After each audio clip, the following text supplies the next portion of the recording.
Sketching അടുത്ത interesting ആയിട്ടുള്ളൊരു exercise എന്ന് വെച്ചാൽ ഇത് സർക്കിൾ ആകുമ്പോൾ ഇതൊരു ഡയമീറ്റർ ഈക്വൽ ആയിരിക്കും. എന്നാൽ സർക്കിളിനെ നമ്മൾ പെർസ്പെക്റ്റീവിൽ നിന്ന് കാണുമ്പോൾ അത് ഒരു എലിപ്സ് ആയി മാറും. ഈ എലിപ്സിന്റെ ഡിഗ്രി കൂടുന്തോറും അതിന്റെ ആക്സിസ് ലെങ്ത്തുകൾ മാറിക്കൊണ്ടിരിക്കും. അപ്പോൾ നമുക്കൊരു പുതിയ ഷീറ്റ് ഓഫ് പേപ്പറിൽ നോക്കാം. നമ്മൾ ലൈൻസ് വരയ്ക്കുന്നു. ഫ്രീ ആയിട്ട് നമുക്ക് എലിപ്സ് ചെറുതായിട്ട് കുറച്ച് നോക്കാം. കൈ ഫ്രീ ആവാനായിട്ടുള്ള പ്രാക്ടീസ് ആണ്.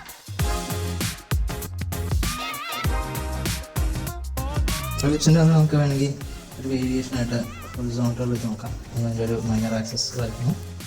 പിന്നെ ഇതിനെ ജോയിൻ ചെയ്യാൻ നോക്കാം.